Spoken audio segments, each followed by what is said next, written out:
Hello guys, good morning to all of you. This is Maggie Raj here and now we are going to get discuss about the relation between torque and moment of inertia. तो साथियों अब हम discuss करने जा रहे हैं बल आघूर्ण और जड़त्व आघूर्ण में संबंध। देखते हैं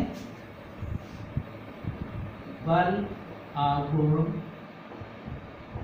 व जड़त्व आघूर्ण में संबंध।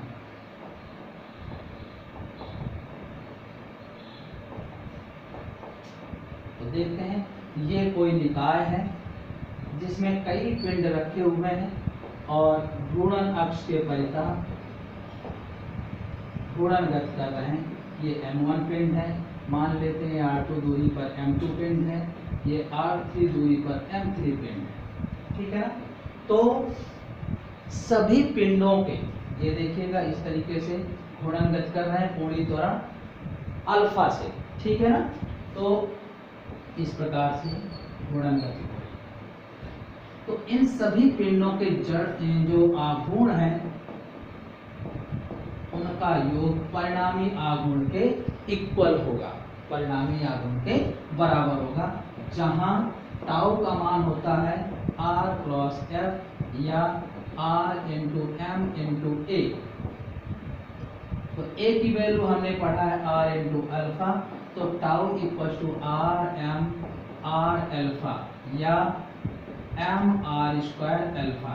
तो टाउ 1 हो जाएगा m1 r1 square alpha, tau 2 हो जाएगा m2 r2 square alpha, tau 3 हो जाएगा m3 r3 स्क्वायर अल्फा। ऐसे सारे पिंडों के आघूर्णों के मान आ जाएंगे। तो यहाँ पर मानते हैं कि माना कई पिंड M1, M2, M3 जो घूर्णन अक्ष से R1, R2, R3 दूरियों पर रखे हैं, कोणीय त्वरण एक समान कोणीय त्वरण अल्फा से घूर्णन गति कर रहे हैं, तो इनका परिणामी बल आघूर्ण इन सभी पिंडों के आघूर्णों के सदिशों के बराबर होगा।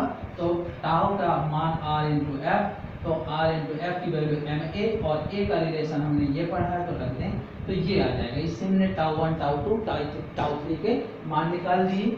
अब हमने इसका मान समीकरण 1 में रख दीजिए।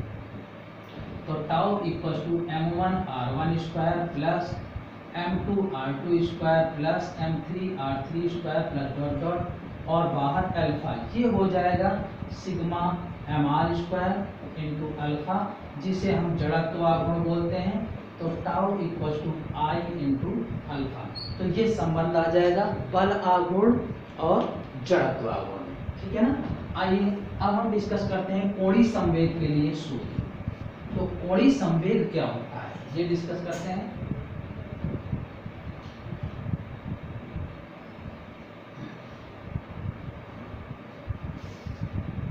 कोणीय संवेग देखिएगा, कोणीय संवेग होता है जब कोई पिंड या निकाय घूर्णन अक्ष के परितः घूर्णन गति करता है, तो पिंडों के रेखीय संवेगों के आघूर्णों का बीजगणितीय योग, ध्यान रखिएगा, पिंडों के रेखीय संवेगों के आघूर्णों का बीजगणितीय योग या सदिश योग कोणीय संवेग कहलाता है। इसे हम L से व्यक्त करते हैं।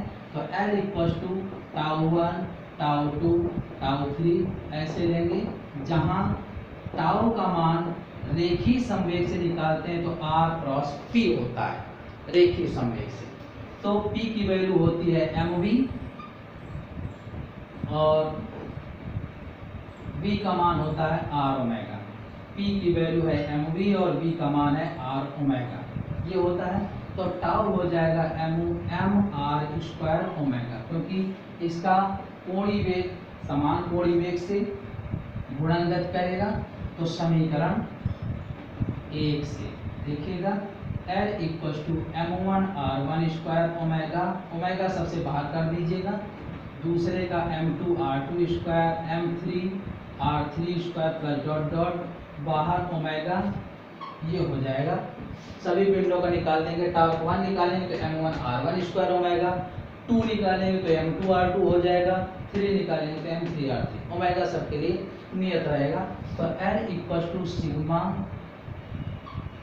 m r square into omega, जिसे हम I बोलते हैं, तो ये हो जाएगा L equal to I into omega. तो ध्यान रखिएगा कोणीय संवेग क्या होता है, घूर्णन करते पिंड के रेखीय संवेग के आघूर्णों का बीजगणितीय योग रेखीय संवेग कोणीय संवेग कहलाता है, जिसे हम L से व्यक्त करते हैं। तो ध्यान रखिएगा कि घूर्णन करते हुए पिंडों या निकाय के रेखीय संवेगों के आघूर्णों का बीजगणितीय योग कोणीय संवेग होता है। ओके, अब देखिएगा इसके लिए ये सूत्र भी L equal to I omega हमने यूज किया, L equal to I omega.